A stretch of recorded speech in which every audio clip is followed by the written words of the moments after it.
ওয়ালাইকুম রহমতুল্লাহি ওয়া বারাকাতুহু আলহামদুলিল্লাহ ওয়া তাওয়াসসালাতু ওয়াসসালামু আলা মান লা নাবিয়্যা বা'দাহু মিনাশ শাইতানির রাজিম বিসমিল্লাহির রহমানির রহিম আন আব্দুল্লাহ রাদিয়াল্লাহু আনহু কালা রাসূলুল্লাহি সাল্লাল্লাহু আলাইহি ওয়াসাল্লাম কালিমা আতান ওয়া কুলতু উখরা মান মাতা ইয়াসআলু লিল্লাহি নিদ্দান উদখিলান নার ওয়া কুলতু উখরা মান মাতা লা ইয়াসআলু লিল্লাহি নিদ্দান উদখিলাল জান্নাহ। আজকের বক্তব্য বিষয় হলো, এমন একটি পাপ আছে যা থেকে বিরত থাকলে জান্নাত অবধারিত। এমন একটি পাপ আছে যা থেকে বিরত থাকলে জান্নাত অবধারিত।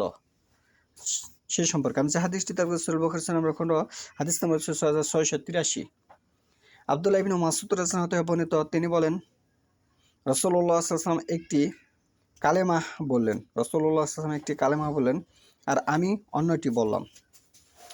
তখন তিনি বললেন, রাসূলুল্লাহ সাল্লাল্লাহু আলাইহি ওয়াসাল্লাম বললেন, যে ব্যক্তি আল্লাহর সঙ্গে শরীক করে মারা যাবে তাকে জাহান্নামে দাখিল করা হবে।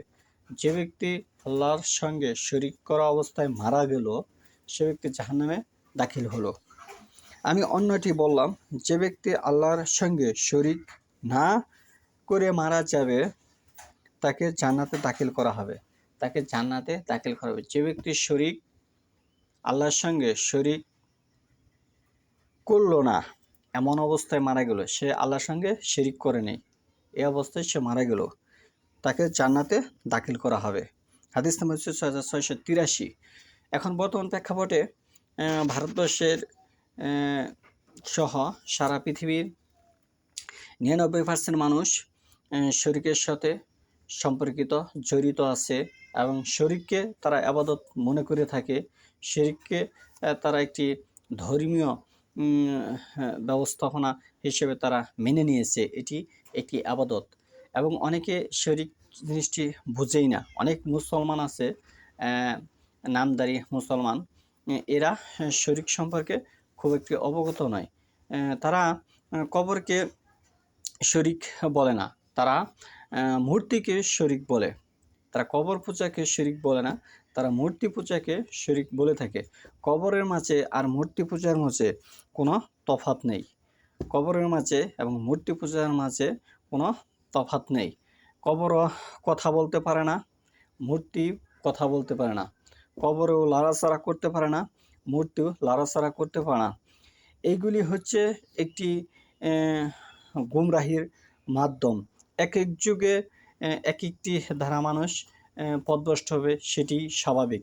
উদাহরণস্বরূপ, আজ থেকে 1500 বছর আগে যানবাহন বলতে আমরা বুঝতাম ঘোড়া, গরুর গাড়ি, কিন্তু বর্তমানে যানবাহন বলতে আমরা বুঝি বিভিন্ন ধরনের গাড়ি, মোটরসাইকেল এবং প্লেন, বাস, বিভিন্ন ধরনের যানবাহন বের হয়েছে। তাহলে কি যুগের সাথে এটি পরিবর্তন হয়েছে। ঠিক প্রাচীন যুগের যে বিষয়টা ছিল সেটি ছিল মূর্তি পূজার একটি বিষয়, সেটি আপডেট হয়ে এখন কবর পূজার মাঝে চলে এসেছে। এটি ইসলাম ধর্মের কোনো বিষয় নয়।